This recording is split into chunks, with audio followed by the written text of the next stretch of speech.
যে আমরা বেরিয়ে গেছি কোথায় কেনাকাটি করতে, বার্থডে স্পেশাল। মুখটা দেখুন, কেন বেনি করতে দিইনি সেই জন্য। আর অটো ধরার জন্য আমরা চলে এলাম।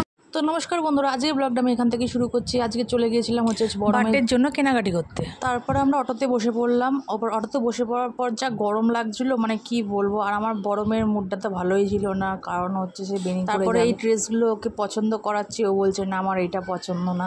তো আমার বেশি ছবি করা হয়নি, কারণ ওর মুড ভালো ছিল না, আর আমাদের জামা কাপড় পছন্দই হচ্ছিল না। তারপর লাস্ট একটা জামা কিনে আমরা বেরিয়ে পড়লাম হচ্ছে বাড়ির দিকে। তাও দেখো শনিবারের বাজার, আর রাস্তাঘাট কেমন ফাঁকা ছিল তোমাদের দেখিয়ে দিচ্ছি সেটা। তারপরে আমরা দেখেছো কতটাই ফাঁকা, তখন সময়টা হচ্ছিল 7টা বেরিয়ে গিয়েছিল। আমরা দুজনে বেশি কেনাকাটি করিনি, কারণ বার্থডের জন্য একটাই জামা নেওয়ার ছিল, আর ছোটো মেয়ে একটা জামা নিয়ে আমার বাড়ি চলে এলাম। আর দেখো কি একটু তাড়াহুড়ো করছিলাম, কারণ ছোটো মেয়ে মায়ের কাছে একা রয়েছে, ও বিরক্ত হয়ে পড়ছে, ওই জন্য তাড়াতাড়ি বাড়ি চলে এলাম।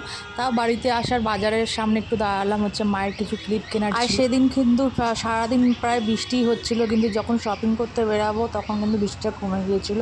তাই তখন আমরা শপিং করতে গেলাম। তখন রাস্তাটা দেখছি তো কত ভেজা ভেজা, তাও ভাগ্যি ভালো যে বৃষ্টিটা হয়নি। তারপরে আমরা বাজারের ভেতরে চলে এলাম মায়ের ওই যে বললাম ক্লিপটা কেনার জন্য।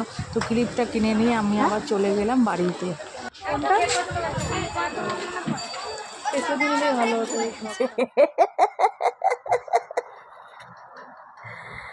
গরম খেয়েছে পড়ে গেছে। তারপরে বাড়িতে আসার পর উনি হচ্ছে আমার সঙ্গে হাসি মজা করতে করতে নতুন একটা ডিবাই ভেঙে দিয়েছে, সেই জন্য পড়ে গিয়েছিল ডিবাতে খেলতে খেলতে। পড়ে যাওয়াতে লজ্জা পেয়ে গেছে আর আমাকে মারতে এসে। তো ওভারঅল আজকের ব্লগটা তোমাদের কেমন লেগেছে আমাকে কমেন্ট বক্সে কমেন্ট করে জানাও। ভালো লেগে থাকলে বেশি করে শেয়ার করে দেবে, ফলো করে